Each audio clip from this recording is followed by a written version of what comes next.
ولكن هما في دماغهم حاجة تانية. وده اللي حصل بالفعل.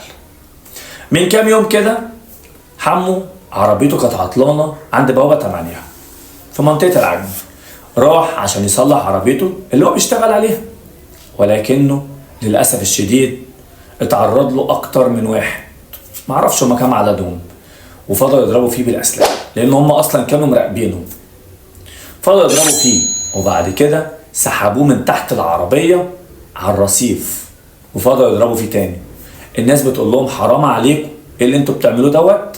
قالوا لهم اللي مش عاجبه واللي هيسلك هيتحط مكانه جنب منه، هيموت زيه.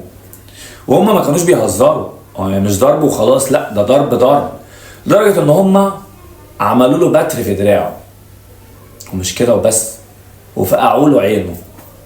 وبعد كده الدود الصياد دوت شاله على كتفه